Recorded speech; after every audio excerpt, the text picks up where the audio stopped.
Hi guys, जय हनुमान। स्वागत आप सभी का आपके अपने चैनल में। जेईई मेन जनवरी अटेम्प्ट होने के बाद बहुत सारे बच्चों की मेरे पास पिछले कई दिनों में लगातार ये क्वेरीज आ रही है कि जेईई मेन जनवरी का एग्जाम देने के बाद क्या हम जेईई मेन 2 यानी अप्रैल के ऊपर पूरे एफर्ट्स लगाएं, या हम एडवांस के एग्जाम पे पूरी मेहनत करें, या हम जेईई मेन और एडवांस की प्रिपरेशन को साथ साथ लेके चलें। जिन बच्चों के बोर्ड्स के एग्जाम अभी चल रहे हैं, खासकर सीबीएसई बोर्ड का 28 को अपना केमिस्ट्री का एग्जाम हुआ, अब फिजिक्स, मैथ्स और फिजिकल एजुकेशन कंप्यूटर साइंस का एग्जाम होना बाकी है। तो varieties of queries, varieties of question लगातार बच्चों के हमारे पास आ रहे हैं कि प्रिपरेशन को किस स्ट्रैटेजी से करें, और साथ साथ मेरा ये परसेंटाइल जनवरी में मुझे आया है तो मुझे अब क्या जेईई मेन 2 के लिए पूरा कॉन्शियस होकर के, सीरियस होकर के उस पर एफर्ट्स लगाने हैं, या मैं डायरेक्ट एडवांस की प्रिपरेशन में अपना दिमाग लगाऊं या अपना कॉन्सेंट्रेशन या उसके अकॉर्डिंग अपनी प्रिपरेशन करूं।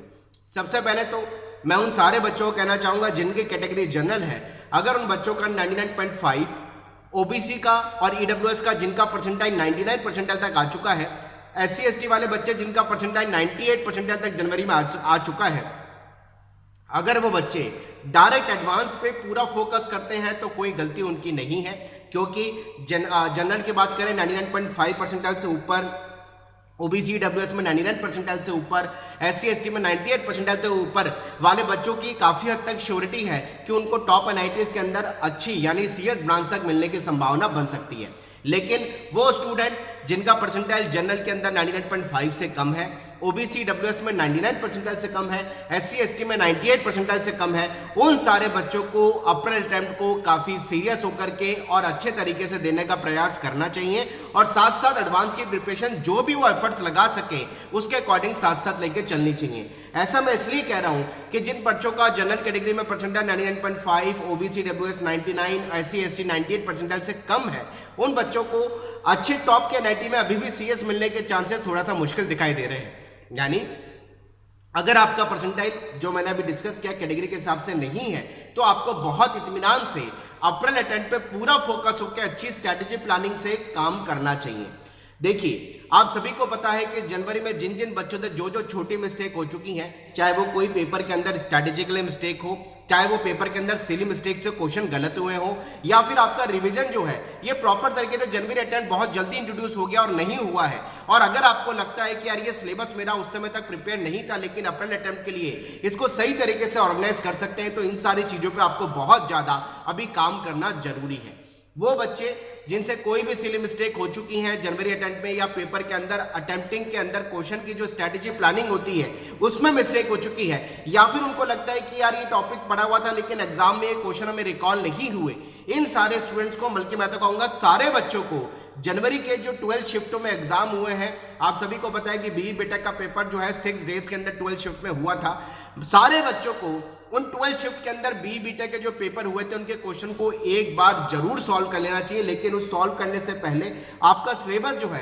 ये सिस्टमैटिकली थ्योरेटिकल पार्ट पे, कंसेप्चुअल पार्ट पे आपका कमांड होना बहुत जरूरी है, क्योंकि जब तक थ्योरी पार्ट पे कमांड नहीं होगा क्वेश्चन सॉल्व होने के चांसेस कम होते हैं। लेकिन आप जब 12 शिफ्ट के सारे पेपर्स को सॉल्व कर लेंगे तो आपको बहुत अच्छा ये आइडिया लगने वाला है कि आखिर टॉपिक वाइज जो है क्वेश्चन का वेटेज कितना था, कितने टॉपिक में से कितने क्वेश्चन कितनी बार कितनी शिफ्ट में पूछे गए, पेपर का लेवल जो मॉडरेट टू टफ था या इजी टू मॉडरेट था, या मॉडरेट टू टफ था, या एक अच्छे साइड में था या एक लोअर साइड में था, इजियर साइड में था, आखिर उस पेपर की स्ट्रैटेजी प्लानिंग 3 घंटे के अंदर कैसे करनी चाहिए, इतनी सारी चीजों का एक आइडिया इन 12 शिफ्ट के पेपर को करने में लगेगा। और सबसे पहले बात ये पता चलेगी आपको उन 12 शिफ्ट का पेपर करने से कि अभी भी टॉपिक में से पढ़े हुए ऐसे कितने क्वेश्चन हैं जो आपसे सॉल्व नहीं हुए, या फिर टॉपिक में से पढ़े हुए क्वेश्चन में कितना सिलेबस है जो आपसे अभी भी पेंडिंग है, कवर नहीं हुआ, या फिर आपने जब पेपर को, क्वेश्चन को एग्जामिनेशन हॉल में अटेम्प्ट किया था तो आपसे किस तरह की क्या क्या गलती हो गई थी। इन 12 शिफ्ट के पेपर को सॉल्व करने से बहुत सारी चीजों का आपको एनालाइज होगा और बहुत सारी गलतियां आपके पकड़ में आएंगी, और उन गलतियों पर जब आप सिस्टमेटिकली काम करेंगे तो आपको अप्रैल अटेम्प्ट में इतना हेल्प मिलेगा इन क्वेश्चन को सॉल्व करने से। इसलिए मैं सारे बच्चों को कहना चाहूंगा कि आप 12 शिफ्ट के जो जेईई मेन जनवरी के अटेम्प्ट हुए हैं, पेपर हुए हैं, इनको जरूर सॉल्व कर लें, और उससे पहले अपने थ्योरेटिकल पार्ट पे, थ्योरेटिकल सिलेबस पे, और सिस्टमेटिकली अपने सिलेबस को सिस्टमेटिकली जितना आपसे हो सकता है उसको सही तरीके से कर लें। मैं बहुत बार बच्चों को ये चीज भी कहता हूं कि यार 75 क्वेश्चन जो एग्जाम में आपसे सॉल्व होने हैं या आपको करने के लिए दिए जाते हैं, वो 75 क्वेश्चन हर किसी बच्चे के लिए नहीं होते। हर किसी के सिलेबस के अकॉर्डिंग, जो भी उसके सिलेबस की बेस्ट प्रिपरेशन है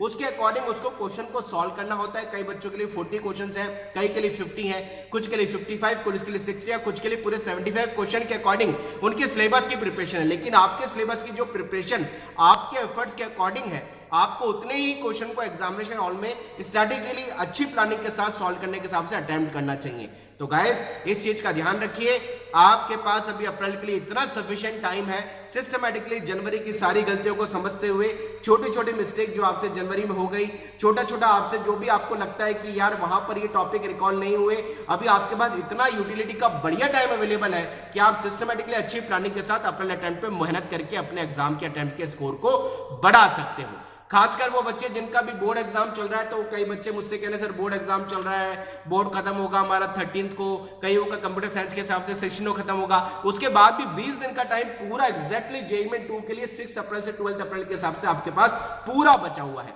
और जिन बच्चों के पास बोर्ड का एग्जाम ही नहीं है उनके लिए तो पूरा इतना बढ़िया टाइम अप्रैल अटेम्प्ट के लिए बचा हुआ है। और देखा जाए तो अप्रैल अटेम्प्ट 12 अप्रैल को खत्म होगा, 4 जून को एडवांस का एग्जाम होगा, पूरा लगभग 2 महीने का टाइम एडवांस की प्रिपरेशन के लिए हर बच्चे को मिलने वाला है। तो गाइस आप ध्यान से समझिए, आपके पास अप्रैल अटेम्प्ट के लिए इतना बढ़िया टाइम अभी बचा हुआ है कि आप उसको सिस्टमैटिकली हर एक चीज को समझते हुए, छोटी छोटी गलतियों को इंप्रूव करते हुए, अपने रिवीजन की स्ट्रैटेजिकली अच्छी प्लानिंग करते हुए, 12 शिफ्टों के पेपर को सॉल्व करते हुए, पेपर का स्टैंडर्डली आइडिया लगाते हुए, पेपर के लेवल के अकॉर्डिंग अपने आप को प्रिपेयर करते हुए अप्रैल अटेम्प्ट के स्कोर को बढ़ा सकते हैं। लास्ट में जरूर बोलना चाहूंगा कि हमने पिछले कई सालों में ये देखा है कि एक सेशन के अंदर किसी के मार्क्स अगर नहीं अच्छे आ पाए, सेकंड सेशन में इतने सारे ऐसे एग्जाम्पल बने हैं बच्चे जिनके अप्रैल अटेम्प्ट या सेकंड सेशन के या सेकंड अटेम्प्ट में स्कोर जनवरी या पहले सेशन के अकॉर्डिंग बहुत ज्यादा वेरी कर गया और उन बच्चों ने वहां पर उसको अच्छे तरीके से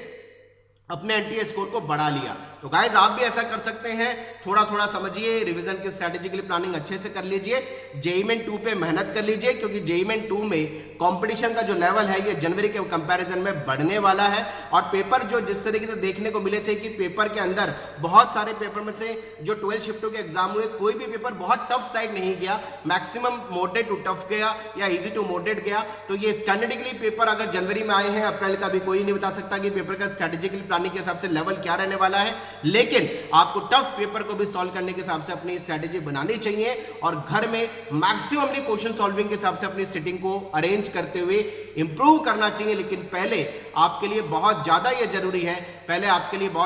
जरूरी है कि आपको अपना जो भी आपका बेस्ट आउटपुट आपको निकालना है, उसके लिए आप हर एक चीज पे सिस्टमैटिकली अभी काम करते चलिए और मेहनत करिए। अप्रैल का अटेम्प्ट आपके लिए अच्छा होगा, आप अपनी गलतियों पर बस काम करते चलिए। एग्जाम के लिए आपके लिए बस बहुत सफिशिएंट टाइम है। कमेंट बॉक्स में जरूर लिखिए आपकी प्रिपरेशन कैसी चल रही है, अप्रैल अटेम्प्ट के लिए आपकी प्लानिंग कैसे है। जिन बच्चों का बोर्ड का एग्जाम है वो बोर्ड की जो प्रिपरेशन अभी कर रहे हैं, ध्यान रखिएगा बोर्ड के एग्जाम में आपको रिटर्न प्रैक्टिस ज्यादा करनी होती है, लेकिन वो रिटर्न प्रैक्टिस जितनी आप करेंगे आपका थ्योरेटिकल पार्ट पे जो कमांड है वो बढ़ेगा और अल्टीमेटली जेईई मेन के एग्जाम में जो पीसीएम के सब्जेक्ट है वहां आपको उसका यूज पूरा मिलने वाला है। तो जो बच्चे बोर्ड दे रहे हैं वो परेशान ना हो, बोर्ड की पीसीएम की पढ़ाई भी आपके जेईई मेन में कई सारे क्वेश्चन पे कट टू कट अप्लाई होती है। एनसीईआरटी से बहुत सारी चीजें हेल्प करती हैं जेईई मेन के एग्जाम में, वो आपकी यूज आने वाली है। Wish you all the best, मेहनत करते रहिए। कमेंट बॉक्स में लिखिए अपनी क्वारीज। जय Hanuman, bye bye, thank you very much.